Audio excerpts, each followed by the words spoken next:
At 9:05 a.m. today, while Border Patrol were performing a standard operation in Minneapolis, Minnesota, a man approached Border Patrol with a 9mm handgun. Border Patrol tried to pull the handgun away from the man. The man reached for his gun, and he was shot by Border Patrol agents.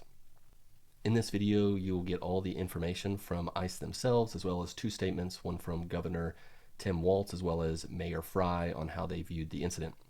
I hope you find this information useful. If it is, please like this video so I know to bring more content like this to you. This morning was no different.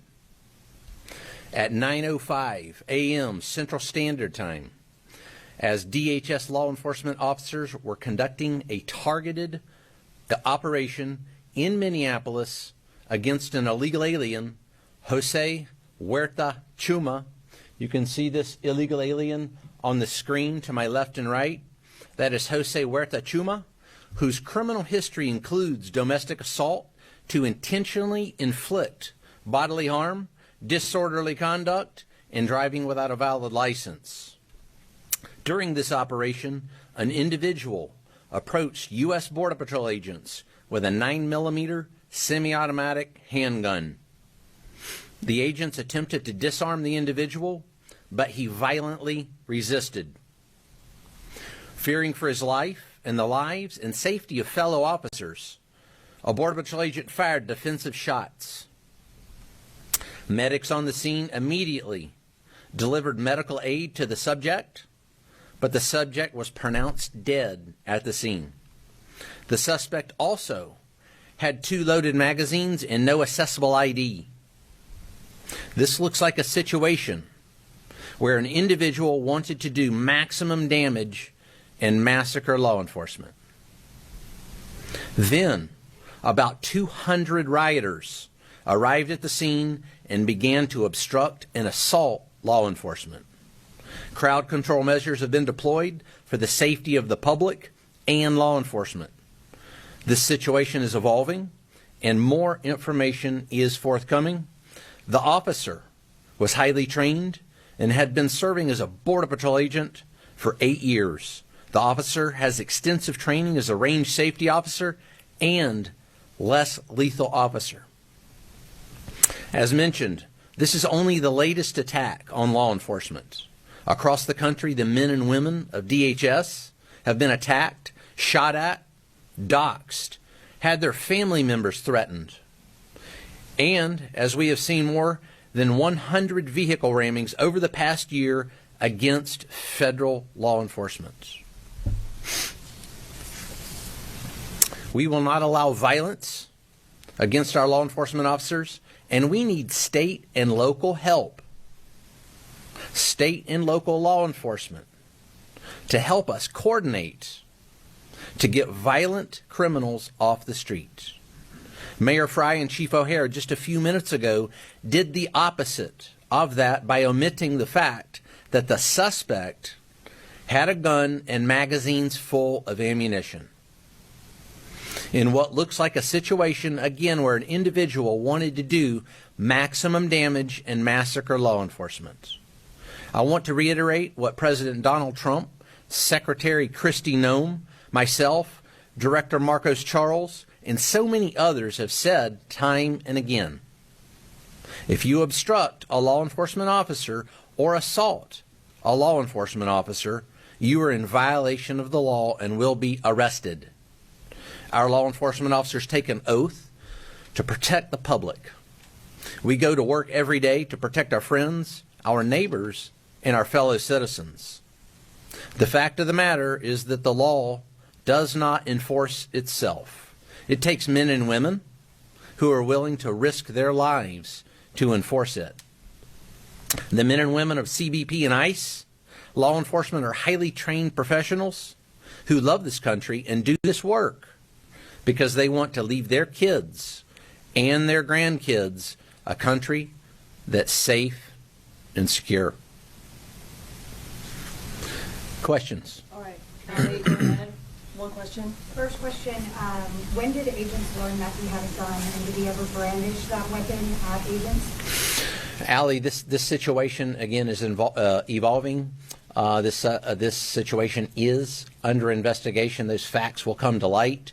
This particular incident is being investigated just like we investigate other similar incidents like we've done over the past several years. It's in the hands of professionals. Those facts will come to light. All right, going on to the next question. So, did he have an additional gun, or was the gun moved from the scene? And I watched the video from start to finish of that woman who was wearing the red jacket, and it doesn't seem like he pulled the weapon at any point. So, does the account come from the agents? Did they say that he pulled the gun before, during, after? When does the gun come out? Again, this situation's evolving. This is under investigation. Those facts will come to light.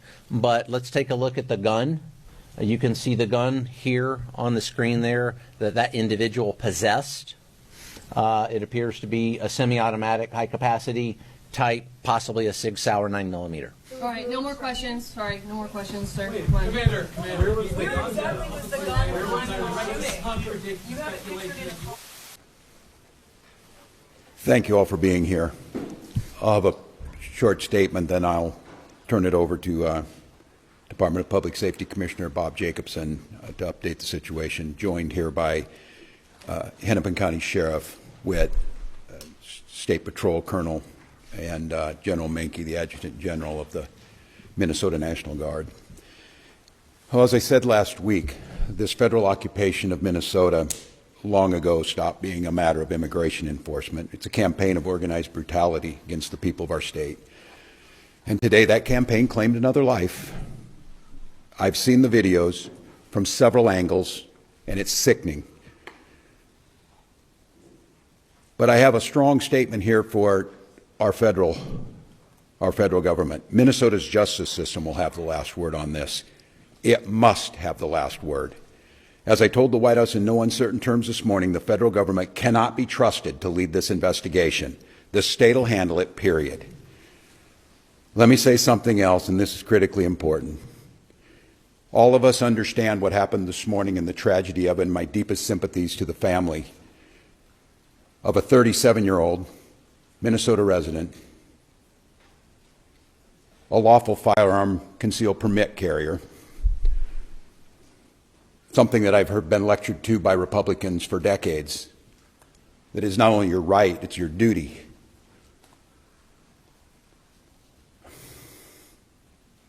We know that the potential to further inflame tensions is high, and to Minnesotans, there's a difference. We want calm and peace and normalcy back to our lives. They want chaos. We cannot and we will not give them what they want by meeting violence with violence. Minnesota and our local law enforcement, as you have seen, have done everything possible to de-escalate. Local media has reported extensively on the cooperation to de-escalate this situation. Donald Trump, I call on you once again, remove this force from Minnesota. They are sowing chaos and violence. We've seen deadly violence from federal agents again and again and again. But in contrast to that, on these frozen streets, what you witnessed yesterday was the best of Minnesotans, peacefully exercising their First Amendment rights. And I attended in the church basement hundreds of Minnesotans from all faith packing care packages for families that have been ripped apart. Despite the horrific acts by this federal government, Minnesotans are standing up for the rule of law. They're protesting loudly and urgently, but peacefully. It must stay that way, Minnesota. Minnesotans are witnessing, and we're creating a log of evidence for the future prosecution of ICE agents and officials responsible for this. They're helping their neighbors. They're walking their kids to school. They're feeding families. I salute their courage and their restraint, and I call on all Americans to see the decency that this state is exhibiting and the horrific cruelty, unprofessional, absolute abomination that is passing for what these ICE agents are doing on our streets. They think they can provoke us into abandoning our values. Well, they're dead wrong. We'll keep the peace, we'll secure the justice with our neighbors, and we'll see this occupation ends. Minnesotans and Minnesota law enforcement that continuously is being denigrated by this administration will continue to be the adults in the room, the professionals in the room, the decent human beings in the room that will keep the peace. I just saw a video of more than 6 masked agents pummeling one of our constituents and shooting him to death. How many more residents, how many more Americans need to die or get badly hurt for this operation to end? How many more lives need to be lost before this administration realizes that a political and partisan narrative is not as important as American values? How many times must local and national leaders must plead with you, Donald Trump, to end this operation and recognize that this is not creating safety in our city? As you'll hear from Director Sayer in just a second, we have seen these kinds of operations in other places, in other countries, but not here in America. Not in a way where a great American city is being invaded by its own federal government. I'm done being told that our community members are responsible for the vitriol in our streets. I'm done being told that our local elected officials are solely responsible for turning down the temperature. Just yesterday, we saw 15,000 people peacefully protesting in the streets, speaking out, standing up for their neighbors. Not a single broken window, not a single injury. Those peaceful protests embody the very principles that both Minneapolis and America was founded upon.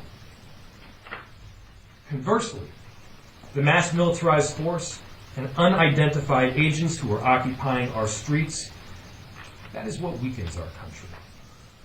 That is what erodes trust in both law enforcement and in democracy itself. So to everyone listening, stand with Minneapolis. Stand up for America. Recognize that your children will ask you what side you were on. Your grandchildren will ask you what you did to act to prevent this from happening again. To make sure that the foundational elements of our democracy were rock solid. What did you do to protect your city? What did you do to protect your nation? This is not what America is about. This is not a partisan issue. This is an American issue. This administration and everyone involved in this operation should be reflecting. They should be reflecting right now and asking themselves, what exactly are you accomplishing? If the goal was to achieve peace and safety, this is doing exactly the opposite. If the goal was to achieve calm and prosperity, this is doing exactly the opposite. Are you standing up for American families right now? Or are we tearing them apart? The invasion of these heavily armed masked agents roaming around on our streets of Minneapolis, emboldened with a sense of impunity, it has to end. This is not how it has to be.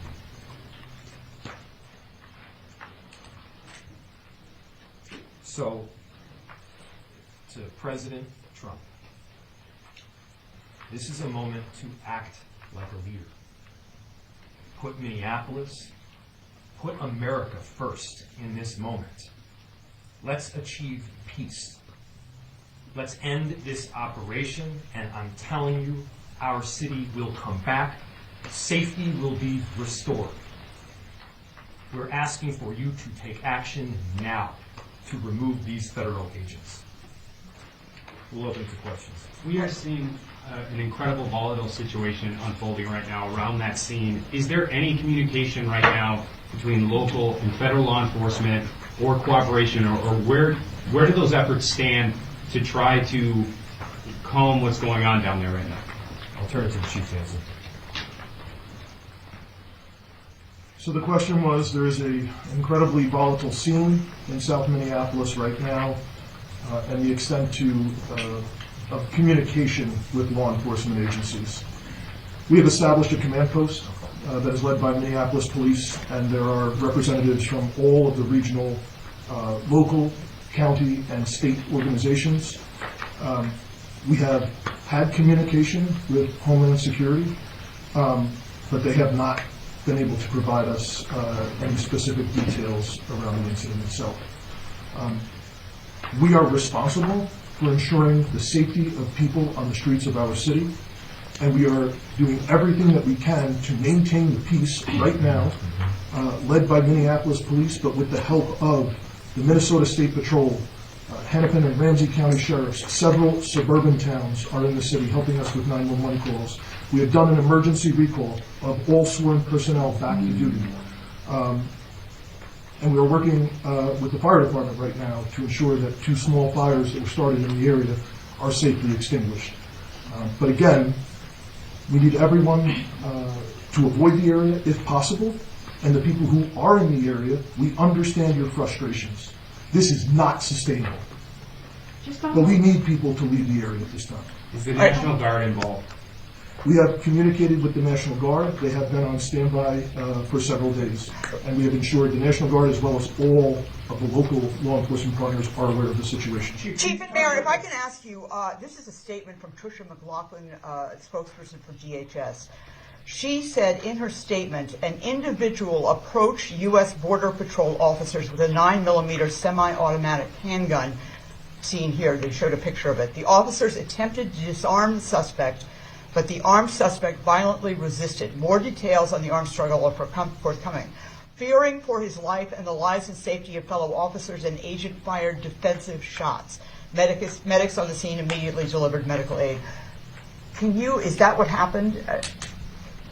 So Minneapolis Police, the question was, you read a statement from DHS saying that a weapon was presented and there was attempts to disarm the person. Again, like I stated earlier, Minneapolis Police, as well as our supervisors, our watch commanders responded to the scene. We were not provided any public safety statement around the incident, what happened. We have since seen a video that is circulating online, like thousands of other people have at this time. So we do not know what happened prior to the recording that is online right now. I immediately called for the Minnesota Bureau of Criminal Apprehension to respond, to conduct an investigation. They are on the scene. I believe the FBI is on the scene as well. But I think the video speaks for itself. What I can tell you is we have identified this person, 37-year-old white male, resident of the city. The only interaction that we are aware of with law enforcement has been for traffic tickets, and we believe he is a lawful gun owner with a permit to carry. Chief, can you clarify, was MPD cut out of this investigation? Has the BCA been cut out like we've seen from the 2 previous shootings? The question was, has MPD been cut out of the investigation, and has the BCA been cut out? As I stated, I immediately requested the BCA to respond. It's my understanding that they are on the scene. I have not heard anything otherwise. There was initially some information was relayed to me over the radio that our officers were told that they were either not needed or could leave, and I gave a direct order to ensure that Minneapolis Police maintain the scene as well as other state and local law enforcement. Do you know whether it was multiple officers involved in the shooting or one officer, and do you know their whereabouts? Are they in custody at all or still on the scene? So the question was is there multiple officers involved in the shooting? That is the preliminary information. That is our understanding, that it was more than one law enforcement officer involved in the discharge. And again, there is public video that shows several law enforcement officers in a scuffle with someone. Can you talk about the discrepancy? Initial reports said that the victim here was 51 years old. The information that you have, where is that from? So the question was, the initial reports said the victim was 51. The information that I have is we sent Minneapolis police officers to the hospital with the individual who was shot, and they have since identified that person. 2 more questions. Do you have a name of the individual who was shot? I do, and I'm not releasing. Are you able to talk, have you been able to talk with top ICE and Border Patrol officials to ask them to please be in on this, or have you talked to them, or have you been rejected? The question was, have we talked with federal law enforcement to be in on this? We have had conversations with Homeland Security Investigations this morning. We are told they do not have any information to share at this time, but we will attempt to maintain those communications going forward. Do you believe that? Question, Do you believe that? Last Do question. you believe that they have no information to share at this time? The question was, do I believe that they have no information to share at this time? I don't know if the individual that we were in contact with would or not. This is a Saturday morning, and just like it was for us, it was a scramble to do an emergency recall and to get people to the scene. All right, thank you guys. We'll have more information if we get any. Based on the statements, who do you trust more? Let me know in the comments down below. I do respond to comments, so I will get back to you as soon as I can. Bye, everybody.